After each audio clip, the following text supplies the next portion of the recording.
Olá, estamos novamente aqui para dar sequência aos nossos episódios sobre dependência química em mulheres.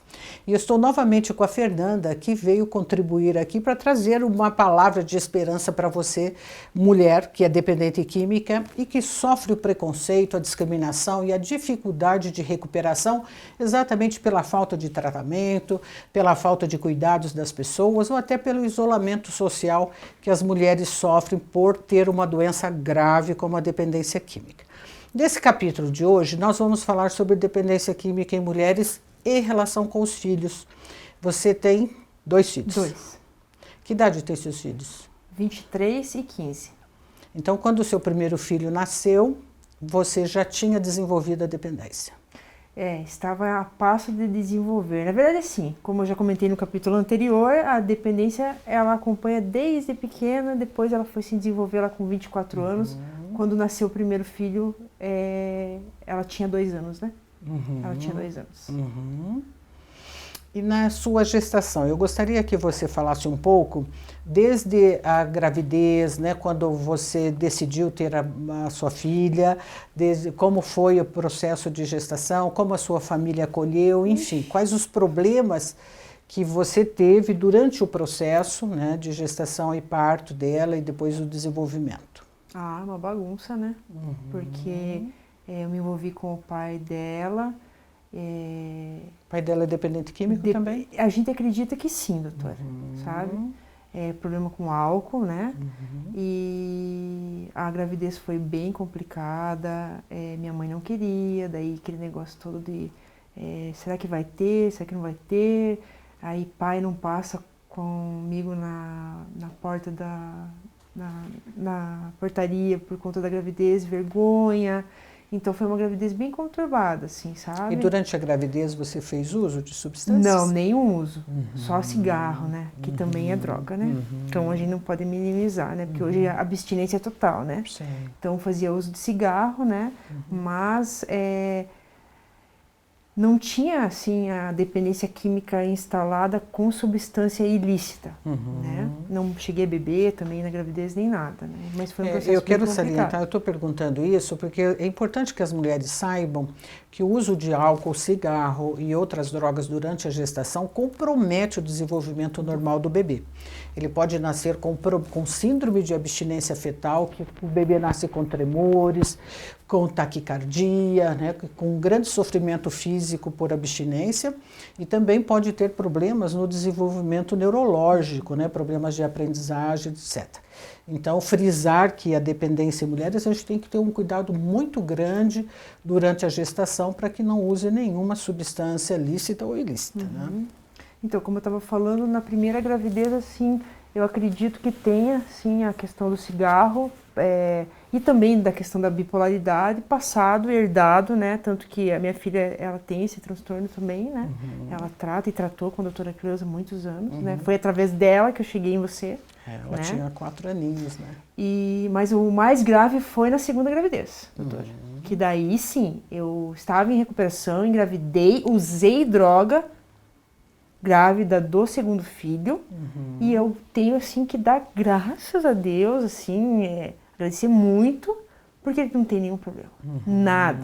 Ele não tem nenhum transtorno, claro, transtorno de ansiedade todo adolescente tem, né, é normal na adolescência, mas não tem nenhum transtorno e nenhum problema físico e nem, sabe? A gente não sabe, né, mas por enquanto nada, sabe? Ele é até além do normal, assim, de inteligência e tudo mais. Mas é lógico que a gente tem que cuidar, né? Porque ele sim é filho de 2 adictos comprovados, né?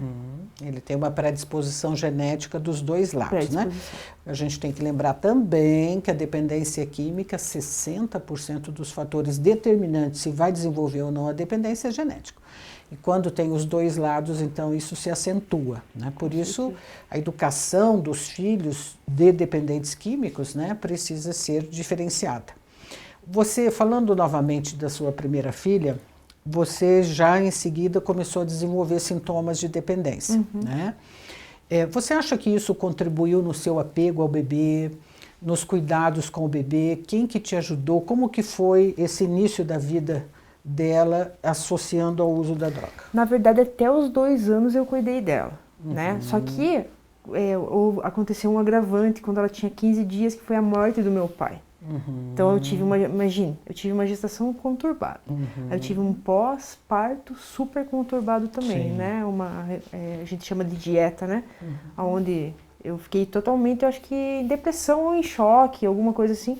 E depois de 2 anos eu comecei a fazer uso. Então, até então eu cuidava muito bem dela. Aí depois a gente larga, né? O que você deixou de fazer? É importante as mulheres entenderem que não fica igual, né? Você, sem o uso de drogas, tem um tipo de maternagem, com droga, outro. O que você nota de diferença nos cuidados com os filhos aí? A gente tem uma ilusão de que a gente está fazendo algo pelo filho, se a gente está alimentando, se a gente está cuidando, se a gente está dando banho, mas não, a gente está negligenciando, né? Porque só pelo fato de você estar usando e cuidando de um filho é uma negligência, né? Sim. Então eu deixei de fazer tudo, simplesmente abandonei. Quem cuidou foi minha mãe. Sabe? Tudo, porque a minha dependência ela se instalou muito rápido. Eu comecei com uso esporádico, depois quando eu vi já era semanal, depois quando eu vi já era diário, depois quando eu vi já não tinha mais controle. Né? Foi muito rápido. E essa evolução, Fernanda, é normal, nas mulheres ser rápido. Essa é uma das diferenças entre a dependência química em mulheres e nos homens. Um homem pode levar 10 anos para apresentar sintomas de dependência, a mulher leva 5. Por questões metabólicas, hormonais, que eu já expliquei no capítulo anterior, né? Vamos voltar no cuidado que a sua mãe passou a ter com a sua filha.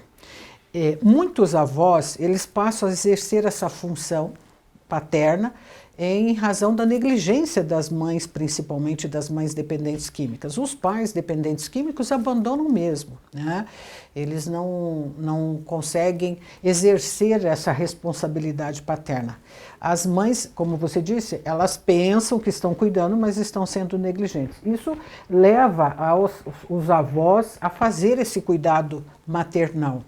Que problemas você acha que isso veio trazendo ao longo da vida por sua mãe sair da função de vó, que é um papel específico, para a função de mãe da sua filha? O problema que mais grave mesmo é que ela deixou de ser minha mãe e passou a ser mãe dela e deixou de ser avó dela. E você passou a ser irmã da sua filha. E eu passei a ser a irmã. A gente até estava conversando sobre isso ontem, né? É muito grave isso, né? Eu já não tinha mais tomado decisão em nada, em colégio, aonde ia estudar. Ela tinha problema já desde pequena com transtorno bipolar, né? Adaptação na escola, Adaptação na escola. Nossa Senhora, se for listar, assim, foram milhares de problemas. Milhares de problemas. E assim, a família é muito prejudicada, né, pela dependência química. A gente acha que é só a gente. O dependente químico é muito egoísta. Ele acha que só ele está sofrendo, só ele está com problema. E não é, né? A família, principalmente na questão dos filhos, eu acredito que a minha filha tenha sofrido.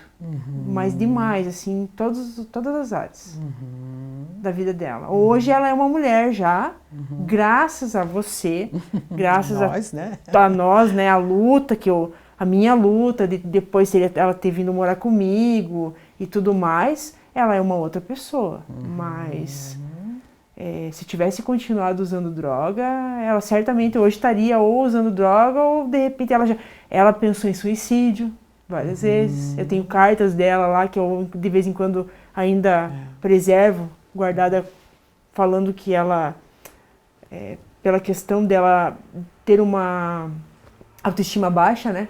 Dela relatando que ela só incomodava a gente, pedindo desculpa, sabe? Então, com 8 anos, né? 7 anos. Então, isso não é normal. Então, é um prejuízo que eu causei para minha família foi muito grande. E como você fez esse resgate da maternagem? O que você acha que foi importante nesse processo para você trazer de volta a tua filha para os seus cuidados, colocar a sua mãe no lugar de vó, você no lugar de mãe, ou seja, organizar o teu sistema familiar? O que você fez para recuperar isso? Bom, primeiro parar de usar droga, né?